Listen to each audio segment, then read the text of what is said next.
Hello and welcome, kids. Today we are going to read Winnie the Pooh and the Honey Tree. One sunny morning, in a little house somewhere deep in the 100-acre wood, a very round bear named Winnie the Pooh was touching his toes. He was breathing deeply when, all of a sudden, he felt his tummy rumble. "Oh my," said Pooh. "This exercise is making me hungry."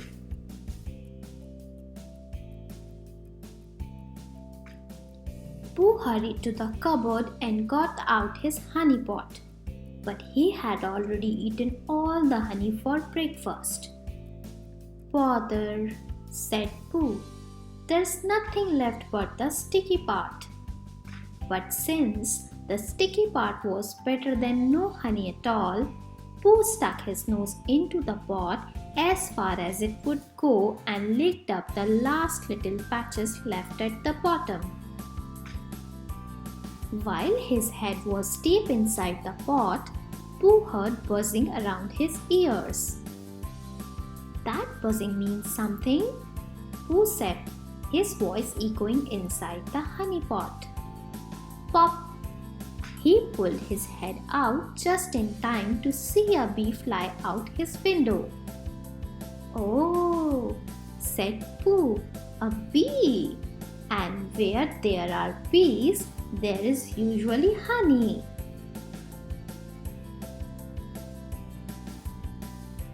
Pooh followed the bee through the 100-acre wood until he came to the foot of a very tall tree.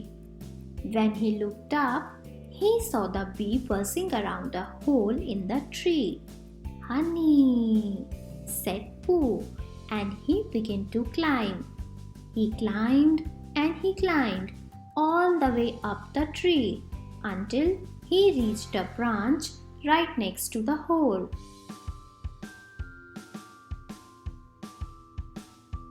As Pooh leaned toward the hole, the branch began to bend.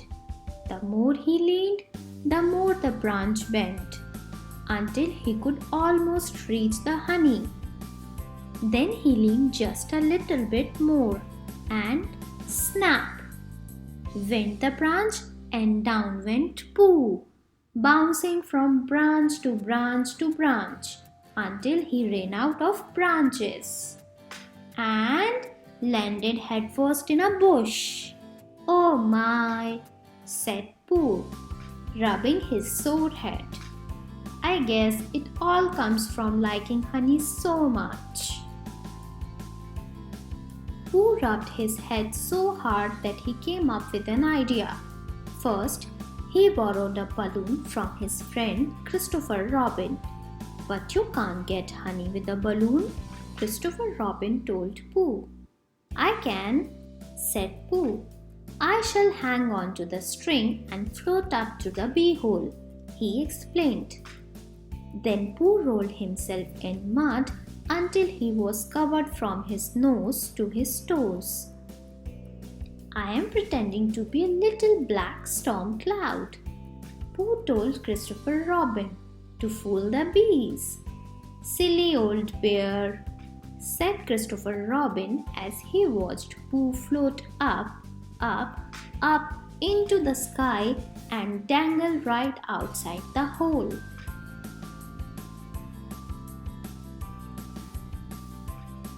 Pooh reached in and pulled out a pawful of golden honey, but the bees began to buzz suspiciously around his head. "Christopher Robin," called Pooh, swatting at the bees and swinging wildly from the end of the balloon string. "I think the bees suspect that I'm not a little black storm cloud." All of a sudden, the balloon's string loosened and the balloon began to lose air. It swooshed under Pooh and it swooshed over Pooh. Then it rose high above the treetops, with Pooh trailing along for the ride. "Oh my," said Pooh, taking in the sights.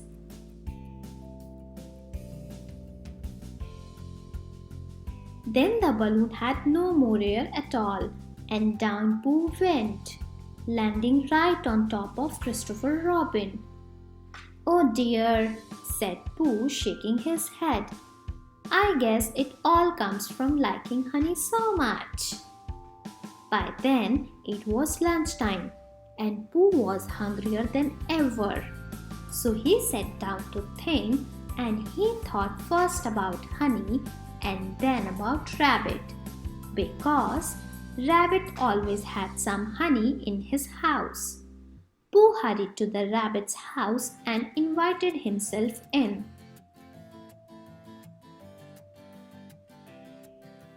Uh, uh, "Come in, Pooh," said Rabbit. "Why, thank you, Rabbit," said Pooh. "How about some lunch?" Rabbit asked, knowing perfectly well what Pooh's answer would be. "Would you like condensed milk or honey on your bread?" "Both," Pooh answered politely. "But never mind the bread," he added. Rabbit sat at the table and watched Pooh eat. First, Pooh had a little helping of condensed milk and then a little helping of honey. Then he had another helping of condensed milk and another helping of honey. Pooh ate and ate and ate and ate. At last, Pooh rose slowly from the table and said in a rather sticky voice, "Goodbye, Rabbit, I must be going." Rabbit sighed. "Well, Pooh, if you are sure you won't have any more." "Is there any more?" asked Pooh, sure that he could manage a few more bites. "No," said Rabbit wearily. "There isn't." "I thought not," said Pooh, and he started out Rabbit's front door.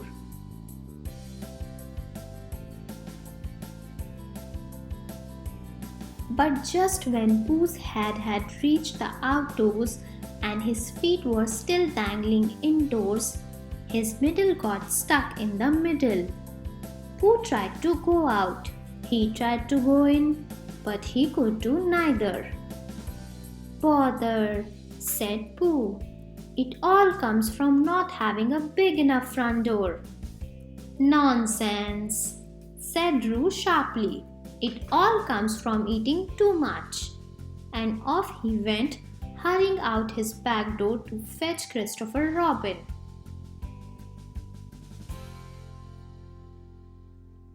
Now there was nothing for Pooh to do but wait. He looked at the trees blowing in the breeze. He watched the clouds sailing by in the blue sky. Then he wiggled his bottom and kicked his leg, just in case. But he was still stuck tight. So he looked at the trees some more and spotted Owl sitting on a branch. "Hello, Pooh," said Owl. "Fancy meeting you half in and half out of Rabbit's house. Are you stuck?" "Oh no," said Pooh. "I'm just resting." Owl swooped down from his branch and looked Pooh square in the eye. "Pooh," he said, "you are definitely stuck. You are a wedged bear in a great tightness. This situation calls for an expert." "Did someone say expert?" asked a goofer who just happened to pop out of the ground at that very moment. "Goofer is my name. Digging's my game. Now, what seems to be the problem?" He quickly inspected the situation. "The problem with this store," Goofer said, "is that it has a bear in it. Now we could dig him out, or we could dynamite him out." "Dynamite?" Pooh said in a very small voice. "Dynamite?" exclaimed Owl. "Nonsense! We can't dynamite. We might hurt him." "Well, think it over," said Gopher, popping back down into his hole. Let me know if you change your mind.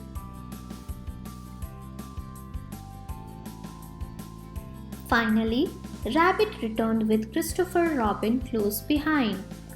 "Silly old bear," said Christopher Robin, shaking his head.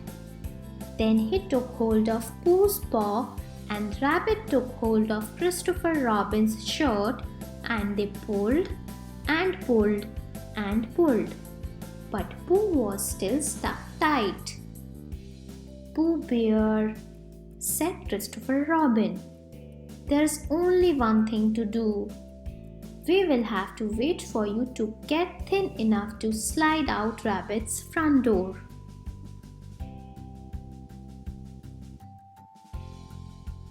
So they all waited.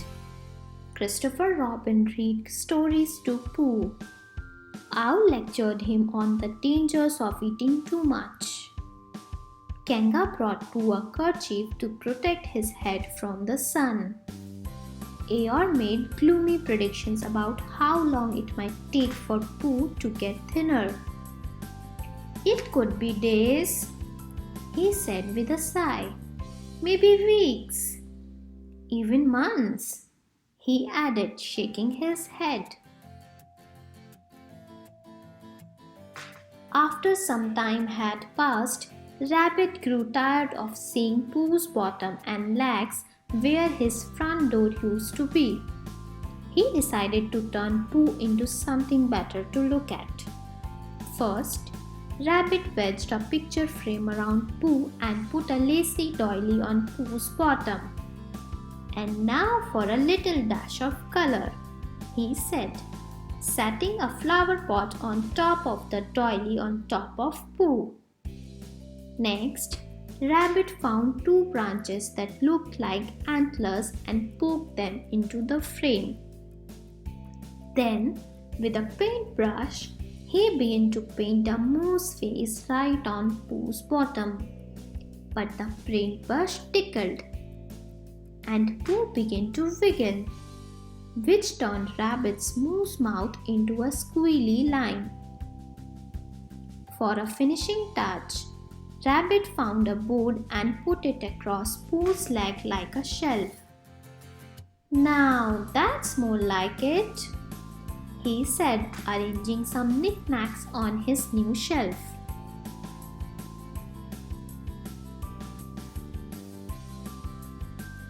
More time passed and still the friends waited for Pooh to get thinner. One afternoon, Kanga brought Roo for a visit. "I brought you a present, Pooh," said Roo. "It's a honeysuckle." "Honeysuckle?" asked Pooh hungrily. He licked his lips and eyed the bouquet of flowers. "No, Pooh," said Kanga laughing. "You don't eat it, you smell it." Pooh buried his nose in the flowers and sniffed. "Mmm," he said. He sniffed again. "Ah!" Then his nose began to tickle. "Ah!" he said once more. "Achoo!" Inside Rabbit's hole, Pooh kicked his leg and down came Rabbit's new shelf, knickknacks and all. Oh dear," said Rabbit crossly. "Why did I ever invite that bear to lunch?"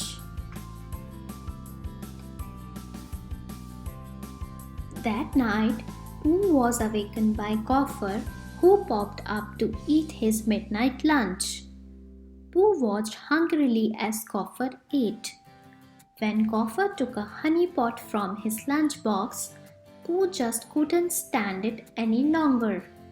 "Please, Gopher," he pleaded, "could you spare a small smackerel of honey?" Inside, Rabbit heard voices. Why? He was sure he had just heard someone give Pooh some honey. Honey that would make him fatter and keep him stuck in Rabbit's front door even longer.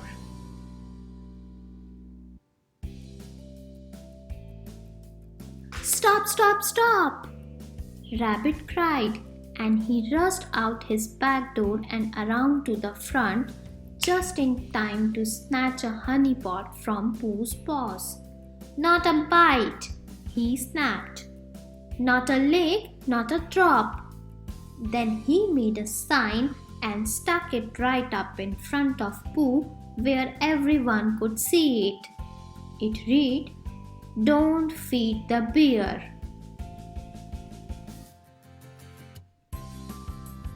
The next morning, Rabbit was busy tidying up. He mopped his brow and leaned against Pooh's bottom to rest, and Pooh moved.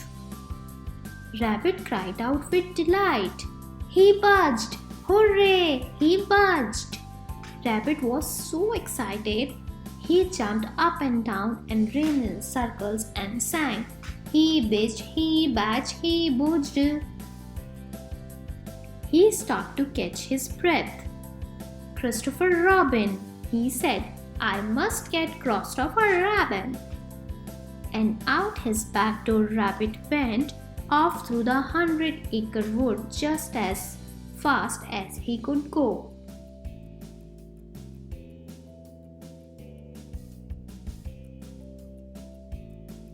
Before Pooh even knew what was happening, along came a parade of his very good friends.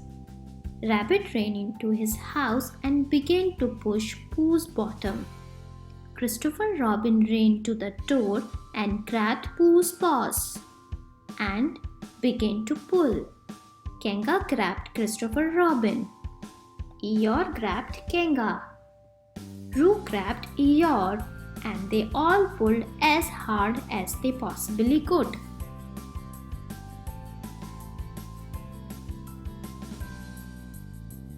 Just when they were beginning to think that perhaps Pooh hadn't budged after all, Rabbit backed up in his living room as far as he could go and ran across the floor as fast as he could run and threw himself at Pooh's bottom as hard as he could throw himself. Pop! Pooh flew out the doorway like a cork from a bottle and sailed across the grassy place in front of Rabbit's house, straight toward another honey tree. He landed headfirst right inside the hole in the tree.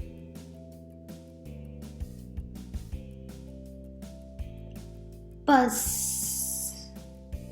Pooh's sudden appearance startled the bees, and they flew out of the tree and far away over the treetops. Winnie the Pooh considered his new surroundings. Everywhere he looked, he saw delicious, delightful, mouth-watering honey. "Don't worry, Pooh," called Christopher Robin from far way down below. "We will get you out."